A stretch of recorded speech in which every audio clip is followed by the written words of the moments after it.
Looking Forward Our Way podcast addresses today's critical issues affecting adults in Ohio. We focus on issues that affect our money and our neighborhoods. Our expert guests are here to provide the information and resources needed to address those challenges.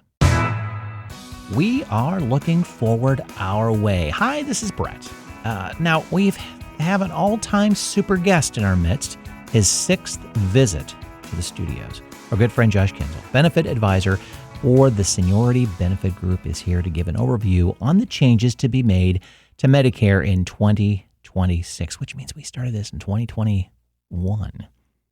No, 2020. 2020. Yeah, that would have been 2020. We're in our sixth year. Yeah. It's kind of crazy. Yeah. Each year to prepare for Medicare's annual open enrollment period, which is October 15th through December 7th. Again, October 15th through December 7th. Put it on your calendars as soon as this podcast is done. Josh walks us through this very important evaluation process, providing the details needed to make correct decisions on your healthcare needs for the coming year. Josh, thanks for joining us again for the sixth time. Oh, it's great to be here. Thanks, Brett. Thanks, Carol. Time flies when you're having fun. I know, right? It does. Yeah. It does. And we've known Josh for a long time. He was a board member for our agency. But who then thought that we were going to be talking about Medicare as much as we have been in our podcast? I mean, goodness gracious. But thank you again for happy to be being here with again. us. Yes. And this is pretty exciting. We got pictures with Josh and his number 6 sign, so we're gonna put it on the website so everybody will see him in true colors here. That as we laugh before we sit down and start talking about all of this really important stuff. That happens every year. We seem to, yes. It does. It's fun catching up. The other thing that we do every year is that we're taping this podcast before all of the rules have actually been approved for Medicare, which usually is like at the 10th hour before the open enrollment starts. So we're a few weeks early. There could be some changes, but we're going to provide everyone with all the information and resources that you need. The 2026 Medicare book has come out from federal government. I got my email giving me the link. So we will make sure that link is on our resources for everybody who is listening to us today. Before we really get into the nitty gritty, we got to hear Josh's story. So tell us a little bit about you, your journey with Seniority Benefit Group, and how in the world did you get into Medicare? Oh, well, it's a long story, but I'll keep it short. Where it was really when I was growing up, we were very close to cousins, aunts, uncles, hung out with them every weekend. So I didn't. My bubble was kind of small, just family wise, and most of my uncles were pipe fitters, and my one uncle was in HR, and I knew I didn't want to work with my hands. And so my one uncle who was in HR said, Josh, you're a people person. Do that. Get in here. You get to travel. You get to talk to people. So I went to OSU to get a degree in HR. And I realized I can't fire anybody, even if it's for legit cause. I couldn't do it. It wasn't something but I was paying my way through college. So I was just get a degree. And I was fortunate enough to link up with Seniority Benefit Group my senior year at OSU. And they had me answering phones and everything. So it was one thing where it's like an internship. It was an internship, yeah. And I didn't know that's what I wanted to do, but they had me working with employee benefits. I said, "There's a connection with HR there. I do like that portion of it. On this end of it, I'm not firing anybody." But then we got into I was representing health insurance, and I started on individual plans where at that moment in time in 2006, they were still allowed to ask medical questions. So I didn't have that angst of needing to let somebody go, but I had that angst of, you need this insurance, you want this insurance. I know it is something that I would love to, but something on your application said you can't have it. So even that was something I told my boss, I go, this is very hard for me to do, to lay down at night knowing. He said, well, you don't make the rules, it's not you, and you have to compartmentalize it. And I understood that, but then he was kind of wise to say, well, why don't you try the Medicare side of our business here, where go to folks who are turned 65, because at that time we were representing individual plans, employee benefit plans, and also Medicare. So in 2008, I shifted over to that side of it, And ever since then, that's what I've been doing. But what I love about it is, at least on the front end, there's no medical questions. You can pick the level of coverage you want. A lot of times when people transition to it for the first time, I'm giving them good news that, especially nowadays with deductibles being very high, you have the opportunity to lower those in the Medicare world. So it was started in HR, then started talking about insurance, got in with Seniority Benefit Group in 2006, and I've been there ever since. And it's been a wild ride, but it's been fun. And people always say, you find something you enjoy doing, it doesn't feel like work. And most days it's like that. Now, I only say that with a disclaimer, we are coming up on that open enrollment that Carol talked about, where it's like hair on fire busy. Right. Yes. So that's a tough part. But yeah, that's kind of how I got here. This is a perfect example of what I always told students when I was at Ohio State and told my clients at Employment for Seniors. The industries that are growing are those that serve older adults, because there are so many of us. And this is absolutely, talk about it, an ideal time and place for you, but it's still an ideal time and place for kids who are graduating now. Yeah, it really if is. They're looking at going into that business services area. This is a place. And the most amount of hires we've had recently are people who are just retiring or not retiring, coming out of college and in their 20s. And so it's kind of fun to see that next wave come through. Right. Exactly. Good. Yeah. Oh, like we know, many Medicare open enrollment, for many of them, it's a slam dunk. I mean, they've gone through it over and over and over and over. But, we talked about this before the podcast. We kind of are talking to also the people that it's new to them. I mean, it's complex, as their healthcare issues are complicated. So, we ask you for your advice and wisdom each year. With healthcare costs rising and benefits changing, it's important that we choose a plan that not only meets our needs, but one we can afford. The various parts of Medicare can be confusing, particularly if it's your first year, as I mentioned. What should our listener understand about Medicare, particularly what it covers and what it doesn't cover, probably even more importantly? Well, it is that alphabet soup that we talk about all the time. So if you are new to Medicare, you're starting to realize, there's A, B, C, D. Oh, my friend has Plan F or Plan G or Plan N. A lot of letters. And what we find, too, is as great as we are, tooting my own horn here, of explaining on the front end, they're absorbing what they need to absorb at that time. But a year later, it's almost a re-education process, which we're proud that we do every year, because it is something that it's always in our face and everything. So, but just to kind of break it down as its simplest terms, is Medicare through the government is Part A and Part B. So that's original Medicare, that's through the government's health insurance provided by the federal government. And Part A doesn't cost anything and addresses hospitalization.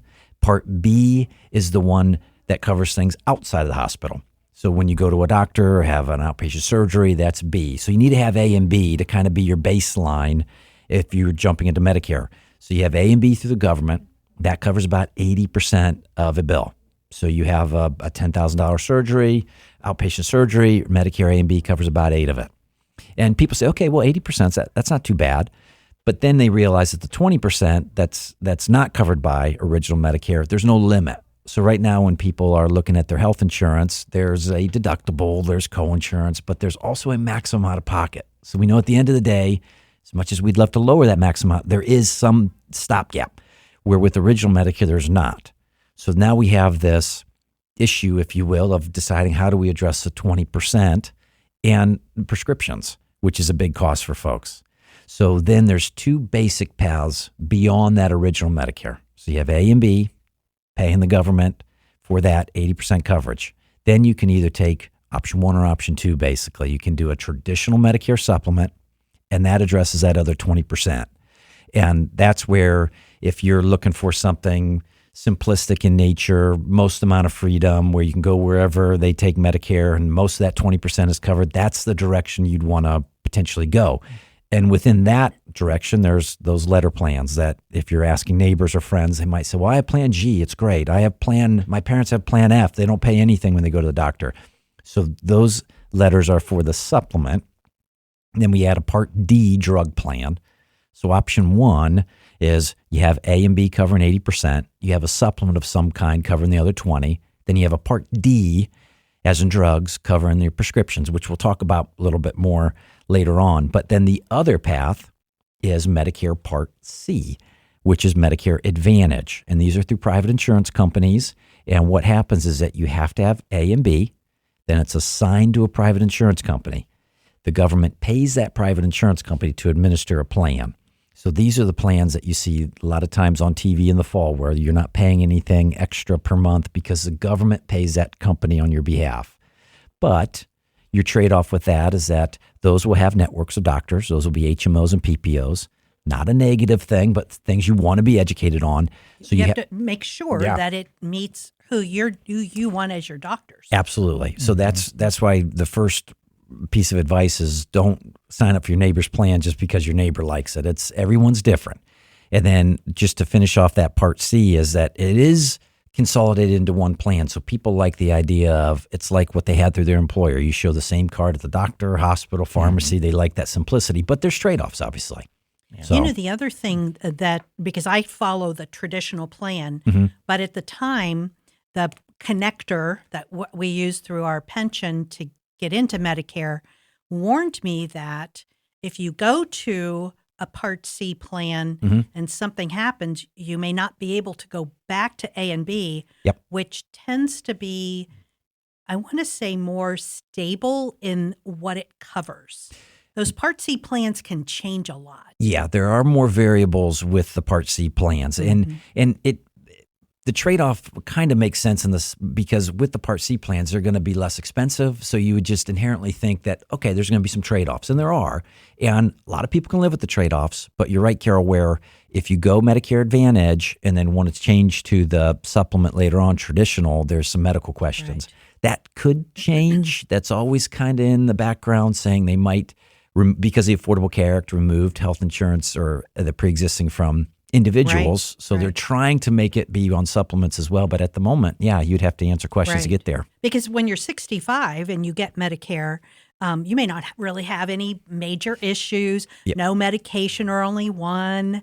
And then suddenly you're 80 and you've got a list of doctors and prescriptions and you want to transfer back. And it's almost, at this point, it's almost impossible to do that. And the main thing I want to get across to folks when we're talking about those two options and bringing that up, that there might be some pre-existing conditions that you'd have to be aware of. That doesn't mean that Medicare Advantage is a bad spot to be, quote unquote, stuck in. As long as we can navigate it appropriately and be on the plan that has our doctors, it's still going to cover the things that we're looking to have covered. You just might have to pay more out of pocket than you would have on traditional Medicare. So it's still the insurance angle of, do you pay more up front with the supplement for less or maybe more stability, less out of pocket when you use it, or are you okay with a little risk? And that's what you have with those Medicare Advantage. I want to clarify something too, because my being on Medicare A and B traditional, I pay for my Medicare.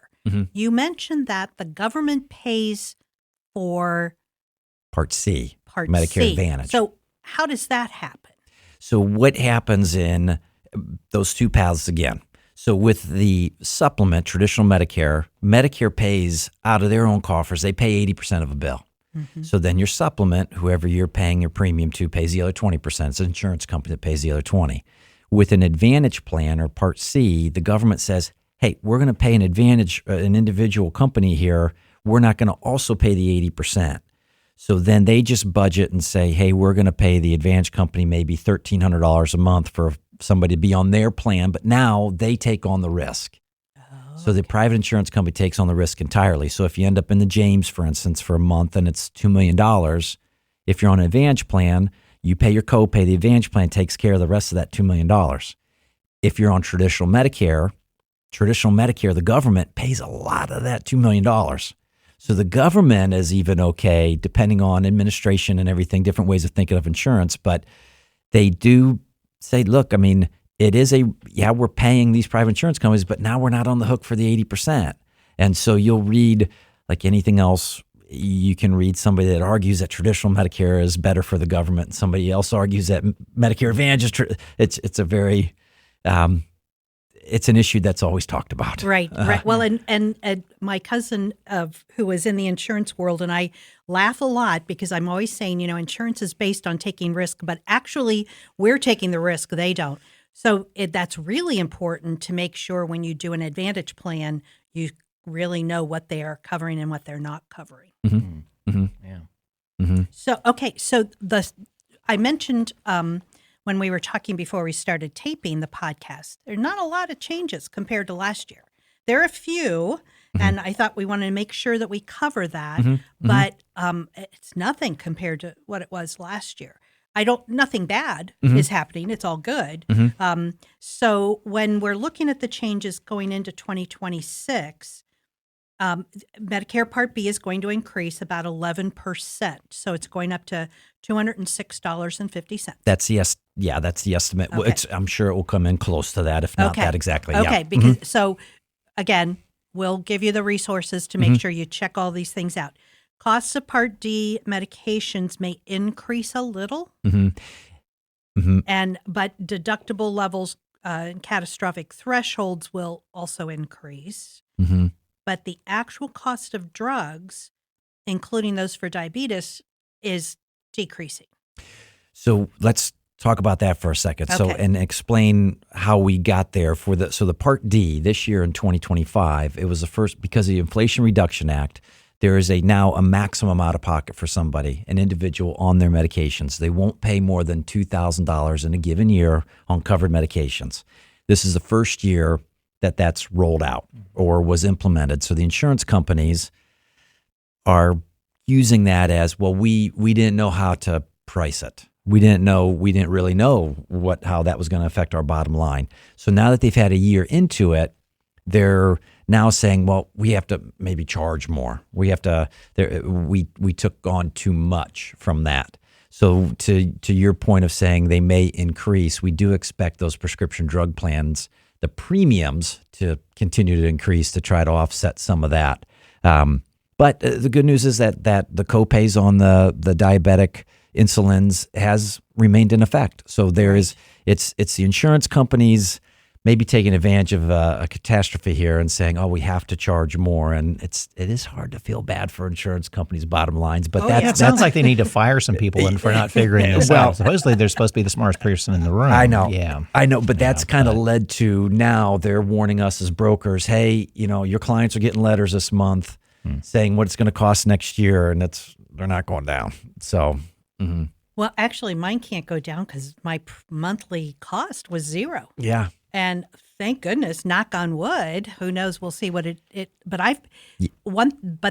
as a word of warning to those who are new going into Medicare, if you're ending up doing a Part D plan, don't just look at what the monthly premium is. Understand how they're going to charge you. Because I was in a plan one time and it was a different charge every month. Yeah. I never could figure out what was going on. And that's why I kept switching until I found one that they showed me basically this is what you should expect each month. Yeah. And it is still amazingly just an estimate because throughout the year, some of these prescription just prices can change, which is kind of wild too. That's true. But yeah, and they, with the Inflation Reduction Act, one of the other changes was people always talked about the donut hole. That was like a big thing, big term. And whenever I'd meet with somebody, they were like, well, tell me about the donut hole. And that was where when the prescription drug plans came out, there were different stages. You had a deductible, then copays, and you reach this coverage gap or donut hole where it's like you had no insurance. Since then, with the Affordable Care Act, Inflation Reduction Act, they've removed that. So now they put in that limit. You have a deductible on plans, you have coinsurance, but you won't pay more than that $2,000. So there's not this donut hole anymore. So, right. So it's a full pastry, not a donut. Correct. Cool. Yeah. There's no hole in there. Yes. That was the most confusing thing. It was. Yes. And hard to explain. And yeah. I saw some place where they were doing some projections of what they thought was going to change. There's a possibility that those prescription plans could actually end up becoming more than just 1 year at a time. You might be able to move into a plan that you'll have for a couple of years. They're hoping the thought behind that is letting the insurance companies project and yeah, it's hard for that. At least that's what they're saying. Is it's hard for us to come up with only a 12-month, and then we have to resubmit our bids in the summer of every year for the following year. It's so they are thinking of maybe making those into a longer, and same with Medicare Advantage. They've talked about potentially doing that too, so people don't have to continually look every year. They're like, okay, well, this is what I'm going to ride with at least for 2 years. Right. It's just maybe a little bit of comfort there. Well, and if your medical needs are simple, no big deal. But boy, if your medical needs are complex, it takes a lot of work to get through all this information. Mm-hmm. Yeah, I guess as long as they leave it as an option, not that you're forced to a 2-year. I know, and that's part of the hang up of which it. would be okay, Mm-hmm. but then it's still another confusion point. Yeah. Well, or a question point. Should I? Right. And then you're always going to follow the money. Yep. And I'm sure they'll incentivize the 2-year, and it may not be the right thing for you. Mm-hmm. Yeah. Right.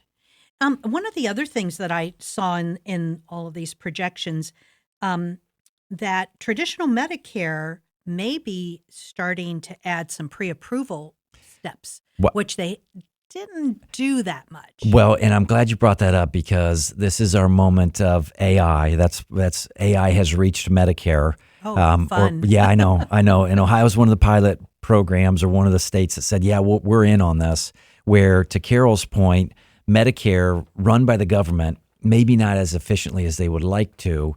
A lot of times you would have anytime a doctor said, yeah, you need this, Medicare would say, fine. I mean, if the doctor said it, it's coming in from a doctor's office, we'll pay our 80% and move on to the next. And what really kind of brought that to light is my mother-in-law's husband is on traditional Medicare, and he got a call from his supplement company, and they were like, Mark, have you had 26 catheters put in this month? And he was like, I haven't been to the doctor in 6 months. He was like, well, we've been forced to pay for 25 of them. Medicare is now approving the 26th. We're just trying to maybe get involved here. So it was just to the point of, my point being, Medicare just really does approve everything. So it's an easier ride for folks. Another advantage of the traditional Medicare is that you don't have to really go through as much prior approval. The government, in its infinite wisdom, has said, well, if we have AI programs that might be able to operate as these insurance companies with the prior authorization and pre-approvals, maybe we'll implement that on our Medicare claims process. So it might be hairy a little bit initially here, as we know AI is fallible. And so there might be something where traditional Medicare would have said, yeah, that's approved, that's fine, go ahead. AI might say, well, have they tried X, Y, and Z first before Medicare is going to pay its 80%? So there is long term, I think it will ultimately help cut back on, like my mother-in-law's husband's case, where Medicare is just paying willy-nilly. But I think there'll be some warts. Was that an issue of fraud? Yeah. That somebody did on his account. Yeah. Wow. Whoever was billing for those catheters, we're getting the 80% from the government, and my times millions of people. Of people. Yeah. Well, and I think you got to keep in mind too, from what I'm hearing, if I understand this correctly, the use of AI isn't in this situation. Again, I'm assuming is not the general. We type in stuff into AI and get an answer. It's going to be a walled model. I would assume that it's protected and it's going to be trained properly. I'm not trying to give them the benefit of the doubt. I'm just saying maybe it's something we don't worry about too much, but it's that okay, it's going to happen, and understand, okay, it's a model they're devising up, and it's within a walled garden. I think the concern that I would have, though, is, and thank goodness I've never had to go in for a surgery or anything like that, but so many people who are in those other plans have to sit and wait for decisions or get automatic no's. Right. Yeah. And so that would be, I've always assumed that, okay, well, Medicare is probably not going to be that hard to get through. But it could become an issue. Oh, sure. Well, and even just this morning, I was meeting with a client who is on an employer-sponsored plan that his surgery down at OSU has been denied 3 times. So he's rolling over into Medicare just because when he asked the surgeon, well, what if I came in here with Medicare? He'd say, well, you'd be fine. It's your private insurance company that's kind of holding it up. So for now, Medicare still really is a a soft landing spot. Yeah. So in terms of those pre-approvals, do you think that's going to become effective this year? Or it's I do think it's going to, they're going to start rolling it out. Yeah. And it might not be, I don't mean to be doom and gloom with it, but just be aware that they're. Be aware. Yeah, be aware. Yeah. Mhm. Yeah. One more thing that and you may have other items, but one other thing that I saw. So we're supposed to still be getting our free vaccines for, shingles and COVID and flu and RSV and all. There could be some issues of availability, and there are still some that may require now a prescription. Well, yes, for both of those accounts. But the other thing I wanted to bring up specifically with that is some folks, pharmacies, a lot of times people go to the pharmacy to get their vaccine, and not every pharmacy, most of the vaccines are covered under the medical portion of your plan, not the prescription piece. Right. So not every pharmacy is able to bill your medical side. So again, talking to somebody the other day that she said, well, I went to get my COVID vaccine at Kroger, and Kroger denied it, saying we can't, it's not showing up under your prescription plan.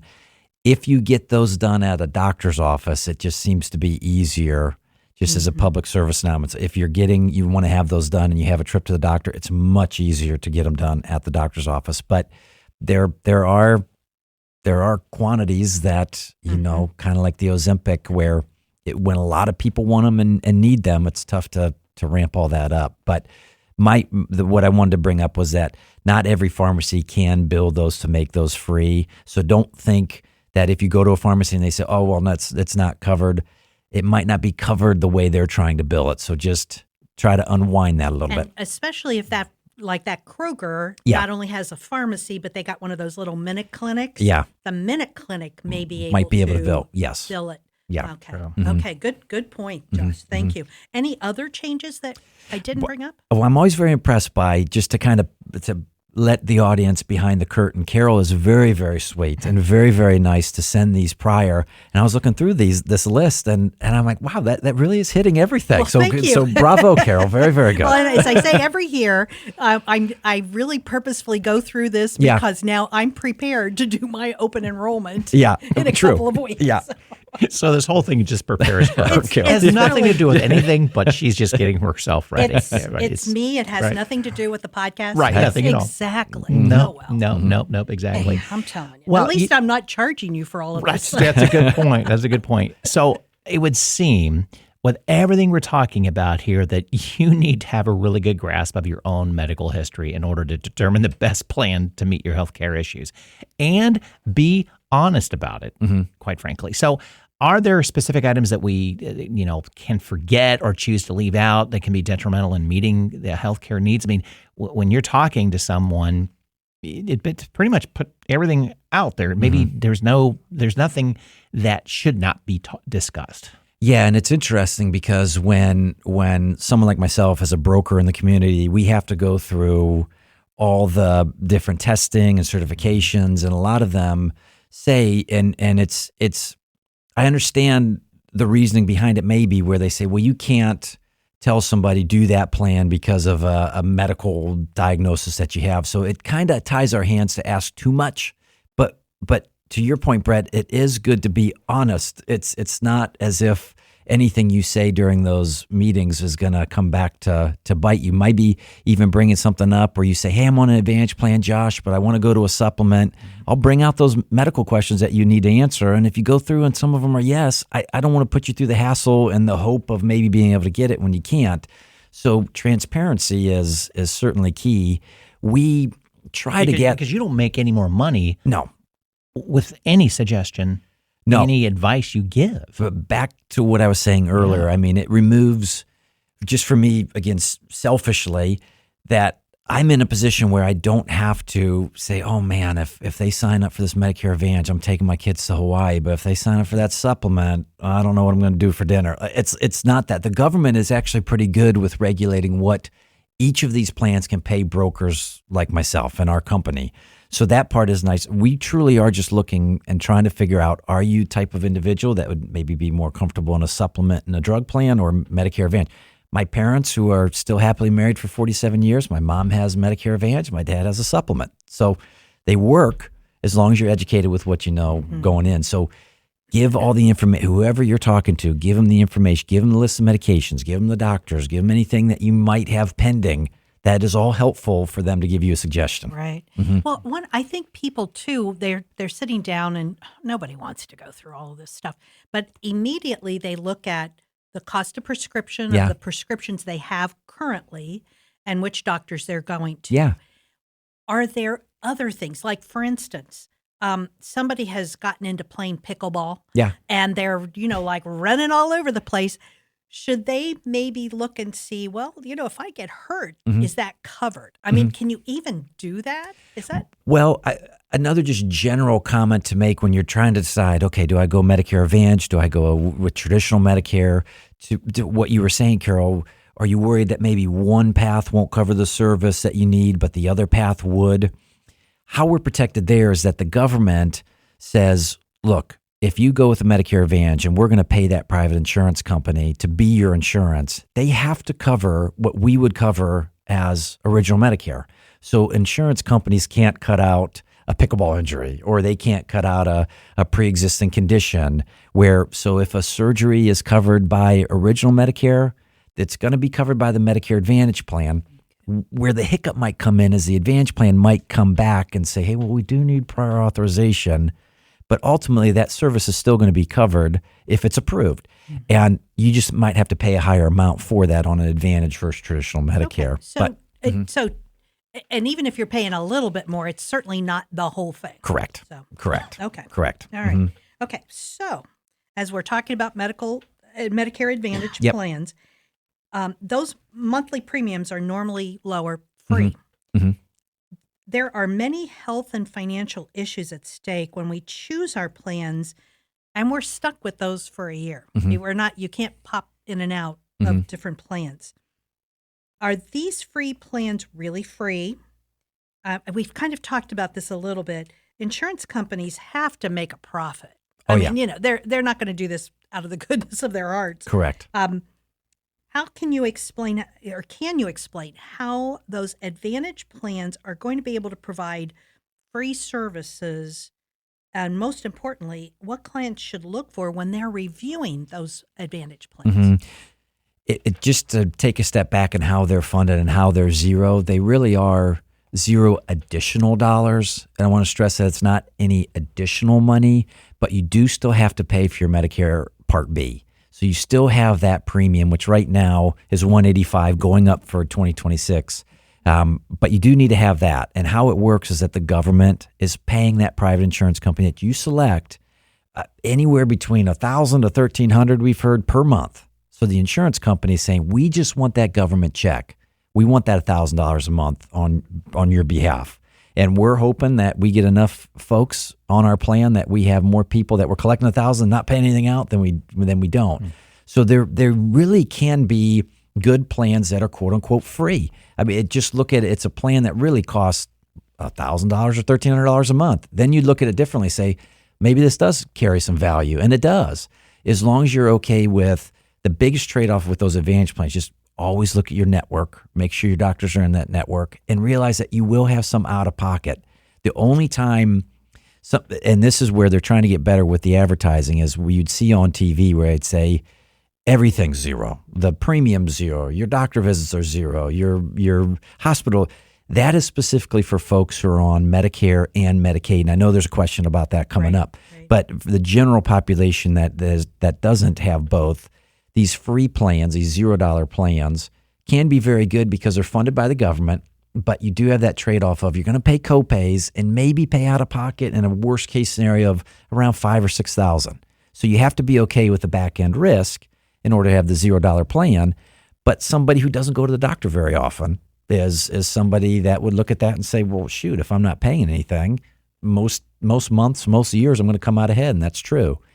And it's amazing how many times over the years where I'm just trying to figure, I thought like maybe you could figure out what somebody's going to do just based on, and some of our highest net worth clients are the ones that say, oh, give me a Medicare Advantage. I'll keep the extra premium and I'll invest that somewhere else. And if I have to, I'll go to a doctor that's in network and I have to come out of pocket $6,000. That's okay. I can do that. Mm-hmm. So it really, it's been fun to realize you really can't pigeonhole anybody in any of that. Like you you have to look at everybody individually, because what you think might be the case is people just have different Right. ways of looking at it. When you're talking too about making sure that your doctors or doctors you like are in the plan, one thing I have heard people are having issues. I don't know that we have it in Columbus as much, because we have some really large, very good hospital groups. But I have heard that folks are not able to get doctor's appointments, or they're waiting months to get into a doctor's office. Now, I know things like dermatology and stuff like that. Specialized, for sure. Some of those are way, but is that an issue in those Advantage plans if the network of doctors is a small network? I think that it's more of a global issue with our health insurance as it's set now. Even looking at me trying to schedule a endocrinologist visit for my son, it's months out. Or me trying to get a dermatology just checkup you schedule it now for next April. Right. I mean, I think it's just more that it's not, if you show up or try to schedule with an Advantage plan, that's going to kick you out. Or if you show up with a supplement, they're going to let you in sooner. I think it is more of a issue with some of these specialists are just getting really backed up. Okay. Okay. Good. Yeah.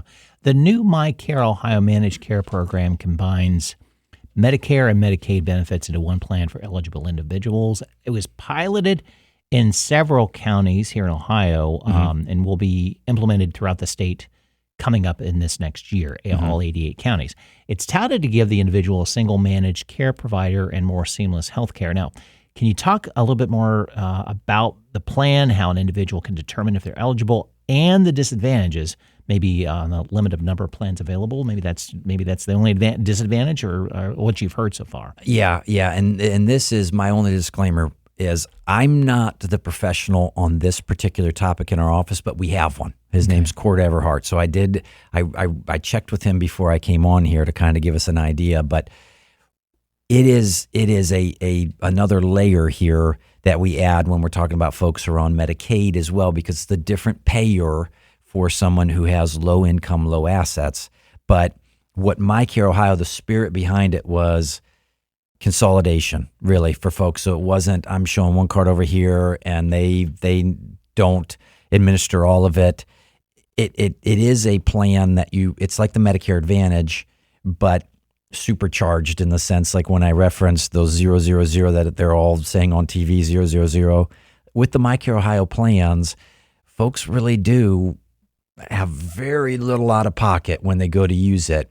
But there are 4 companies, at least for now, that you're able to choose from. So it does reduce the amount that you can. Right now it's Anthem, Buckeye, CareSource, and Molina. So then Court was telling me too that MyCare Ohio is a subset of different plans. There are other plans that are out there for folks who aren't fully eligible for Medicaid, but partially eligible for Medicaid. So then it adds an extra wrinkle where people say, oh, well, I want one of those MyCare Ohio plans. And then we run the prior authorization for it to see if they qualify. And you're only half Medicaid eligible. And so then there's another subset of plans, but I understand the spirit of it is trying to streamline those, that this one plan will consolidate the Medicaid payers, the Medicare payers into one plan. And in Franklin County, at least, it has been available, and they are expanding it to the rest of the state. So in spirit, I do think it will help. And obviously, it's had a decent track record this year to be able to. It worked. It's been out for the keys there. To your point, Brett, where we have to make sure your doctors are in it. So it is a managed care plan, just like we've talked about with Medicare Advantage. We have to make sure your doctors are in it. We have to make sure you continuously qualify for it. So Court was he said another thing is that just you want to check with Jobs and Family Services if you need to apply for Medicaid. You want to check with Medicare. They are able to tell you there's different things that we can use as brokers. If you provide us information, we can see if you qualify for these plans. I understand, like I said, the spirit of it, and I hope it does work out, because the last thing somebody with low income, low assets should need to worry about in this country is being able to go access to care. Yes. So, and I've heard that in some situations, folks only actually had one plan that they could choose from. Yeah. So now actually having 4 plans is to their advantage. Now the opposite also occurred. There were places you could be where you got more than 4. So that's been an adjustment, but 4 is better than just 1. But the main point to leave with there is just it is new. It is rolling out for a lot of these counties across Ohio. Just make sure you're checking with someone, whether it's a broker like us or if you're not qualified for Medicaid, explore that with Jobs and Family Services to see if you are, because some people are shocked by the qualification limits where they think, oh, that's not me. But the world has changed and things are getting more expensive and some of those limits are different now. So it never hurts to check. Right, right, absolutely. So we mentioned earlier that we're taping this before actual open enrollment window begins, and some decisions haven't been made and finalized for 2026. Can you give us any tips on what those issues are? And I just want to remind our audience, we will have these resources for you so that you'll be able to check it out. But, how can our listeners find this most up-to-date information? Now, I will give credit to the government on Medicare.gov. It's a wealth of knowledge. It's intimidating for folks because it has all the information you would ever want to know about Medicare, and you really don't know how to navigate that maybe. But that Medicare.gov is a really, really good resource. What I would tell too, we're taping this in September, and whether you're listening to it in September or not, but that's when every year, if you're on a prescription drug plan or a Medicare Advantage plan, there's a federal law that insurance company has to tell you what your plan changes will be coming up. So look in your mailbox, you get that what's called an annual notice of change, where it will lay what you have on one side of the page and say what it's changing to on the other side. And most of the time when we reach out to everybody and people engage with us and we review the plans during the open enrollment, most of the time people don't like to change unless there's a real good reason for it. So you look at this annual notice of change, and you might not need to do anything. And that could be the best path forward, even though you see all these ads trying to froth you up to make you think what you have is not best. Maybe it is. Maybe it still can be. That is a solution there.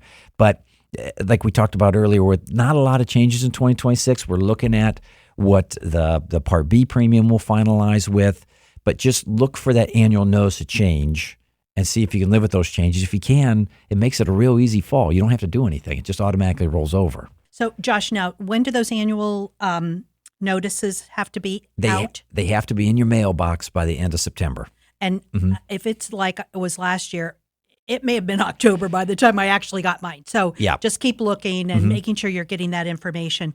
I also mentioned earlier that the handbook is out. The link to that handbook is out from the federal government. To those who are listening, that handbook is huge. I mean, it is really huge.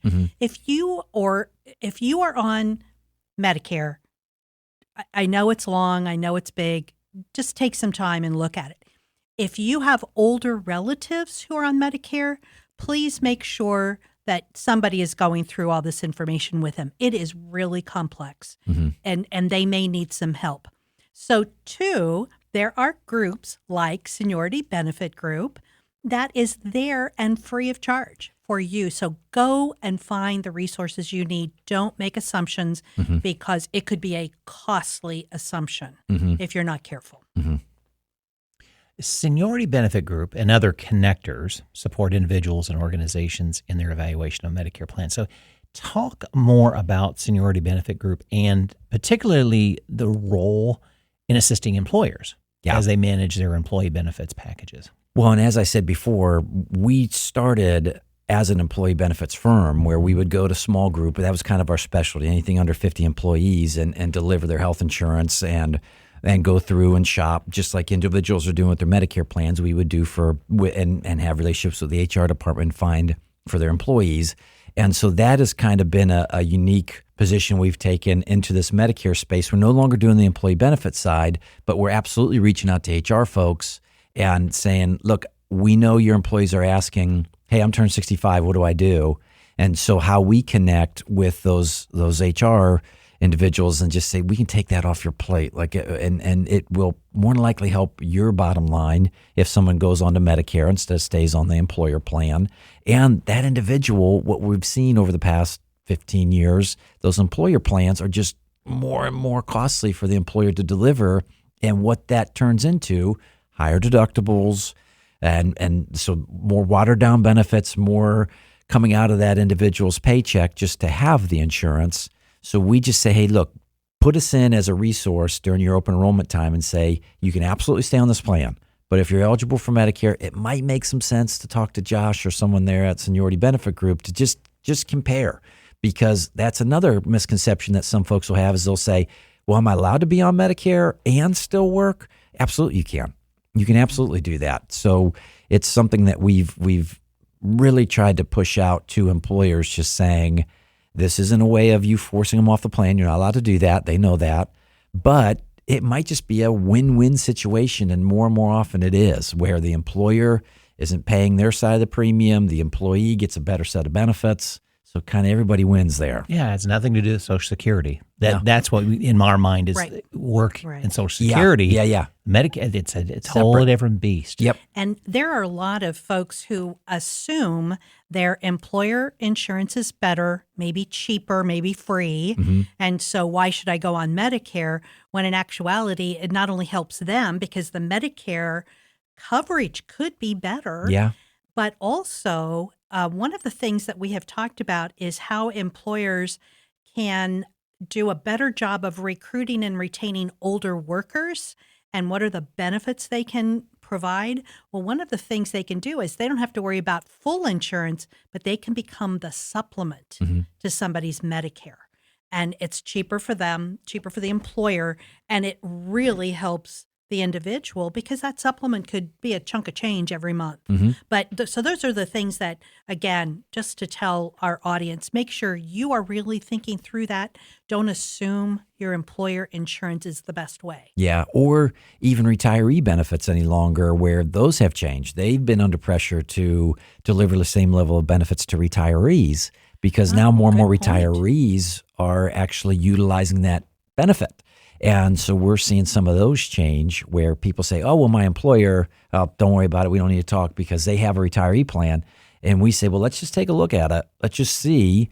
And if it is something that's still really good, then we say, okay, yeah, you're right. Go that way. That's fine.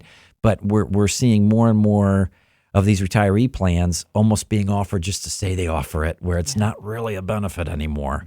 So just to your point, Carol, just look and compare. Don't assume. Right. Get a second opinion. Yep. If you have really good health insurance, you are able to get a second opinion. Yeah. So do that second opinion on your insurance up front. So good. All right. We are going to share all of the resources and articles and information. I found a bunch of stuff on the Kiplinger site on Medicare this year. So I'll make sure all of that is included, and a link to the Medicare and You, which is the handbook that comes from the government. Josh, this is always a great interview. We love having you here every year. Any last words of wisdom? We've kind of said it throughout as just don't do it alone. You don't need to do it alone. We live in an area, fortunately, and there's a lot of folks, as much as I want to say, I'm the best person out there and you should come to me and our company, a lot of people are well-intentioned. That it sometimes gets lost with you're getting these calls unsolicited. You feel like you're being sold.